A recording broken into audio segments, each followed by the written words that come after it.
Book 1 treats of the divine foreordainment of Christ and his mother as the highest ideals of all creation, of the creation of the angels and men as their servants, of the lineage of the just men, finally resulting in the Immaculate Conception and birth of the Queen of Heaven, and of her life up to her presentation in the temple.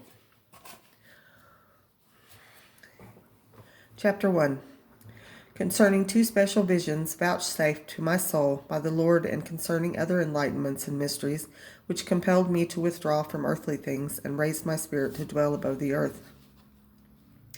1. I confess to thee, Matthew 11:25, and magnify thee, King most high, that in thy exalted majesty thou hast hidden these high mysteries from the wise and from the teachers, and in thy condescension hast revealed them to me, the most insignificant and useless slave of thy church, in order that thou mayest be the more admired as the omnipotent author of this history, in proportion as its instrument is despicable and weak. 2. After I had overcome the above-mentioned reluctance and disorderly fears which caused me so much timid hesitation, lest I suffer shipwreck in the sea of marvels, the most exalted Lord caused me to feel a virtue from on high, strong, sweet, efficacious, and gentle, an enlightenment which illuminated the intellect, subjected the rebellious will, tranquilizing, directing, governing, and attracting the whole range of interior and exterior senses, thus subjecting my entire being to the will and pleasure of the Most High, and directing it in all things toward his honor and glory alone. Being thus prepared, I heard a voice from the Almighty, which called me and raised me up toward him, exalting my dwelling place on high. Ecclesiastes 51:13, and strengthening me against the lions that hungrily roared about me in order to snatch my soul from the enjoyment of great blessings in the boundless mysteries of the holy tabernacle and city of God. Surrounded by the sorrows of death and perdition, Psalms 17:5, and beset by the flames of Sodom and Babylon, in which we live, it liberated me from the portals of sorrow into which I was enticed to enter, my enemies forming visions of fallacious and deceitful delights for the misleading of my senses, and the capture of them by pretended pleasures, set their allurements about me in order that I might blindly turn toward these flames and be consumed by them. But from all these snares laid for my footsteps, Psalms 56:7, the Most High has delivered me, elevating my spirit and teaching me by the most efficacious admonitions the way of perfection. He invited me to a life of spiritualized and angelic, and obliged me to live so cautiously that in the midst of the furnace the fire touched me not. Ecclesiastes. Well, I can't remember the name of that book to pronounce it right. Ecclesiastes.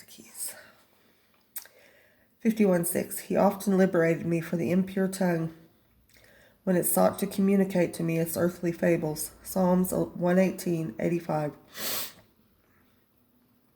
His Majesty invited me to rise from the dust and littleness of the law of sin, to resist the defections of sin-infected nature, and restrain its disorders, combating them by his enlightening inspirations, and raising myself above myself.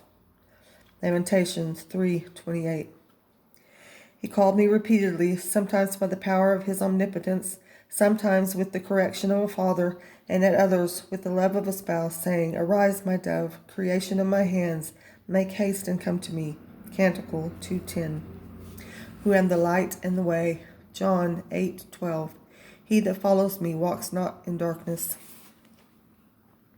Come to me, who am the secure truth and unchangeable holiness, to me, who am the powerful and the wise and the teacher of those that follow wisdom. Wisdom 7:15. 3. These words were like arrows of sweet love, which filled me with admiration, reverence, knowledge, and dread of my sins and of my vileness, so that I retired from his presence, shrunken and annihilated in the knowledge of my nothingness. And the Lord spoke to me, Come, O soul, come to me, who am thy omnipotent God, and although thou hast been a prodigal child and sinner, arise from the earth and come to me, thy Father, receive the stole of my friendship and the ring of a spouse. 4. Still remaining in that secure retreat of which I have spoken, I saw on a certain day 6 angels whom the Almighty had appointed to assist and guide me in this undertaking and in other dangers. Coming toward me, they purified and prepared my soul, and then presented me before the Lord. His Majesty gave to my interior being a new light, and as it were, a participation in glory, by which I was made capable and desirous of seeing and understanding the things which are above the powers of the mere terrestrial creature. Soon after, 2 other angels of a still higher order appeared to me, and I felt within me the power of the Lord by which they called me. I understood that they were most mysterious envoys, and that they wished to reveal to me high and hidden sacraments. Eagerly I responded, and desirous of enjoying the blessing which they pointed out to me, I declared to them how ardently I longed to see what they wished to show me, and yet so mysteriously concealed from me. Then they at once answered with great serenity, "Restrain thyself, O soul."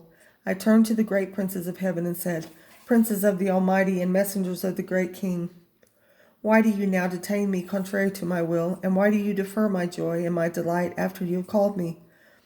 What force is this of yours, and what power, which calls me, fills me with fervor, which allures and yet detains me, which attracts me to follow after the odor of my beloved Lord and of his ointments, and yet restrains me with strong bonds? Tell me the cause of all this."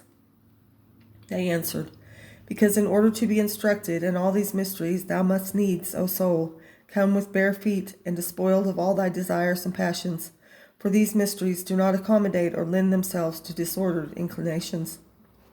Take off thy shoes like Moses, Exodus 3:5. For such was the command given to him before he could see the wonderful bush. "Princes of heaven and my lords," I answered, "much was asked of Moses when he received the command to perform the works of an angel while yet living in mortal flesh. But he was a saint, and I am but a sinner full of miseries. My heart is disturbed, and I am in conflict with the slavery and the oppression of sin, which I feel in my members, and which are opposed to the law of the Spirit."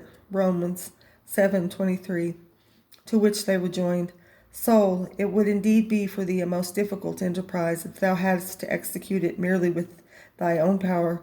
But the Most High, who wishes to see in thee this disposition, is powerful, and he will not deny to thee his help, if from thy heart thou ask his assistance, and thou prepare thyself to receive it. And his power, which caused the bush to burn and at the same time prevented it from being consumed, can prevent also the fire of the passions which encompass and beset the soul from consuming it, if it truly desires to be saved.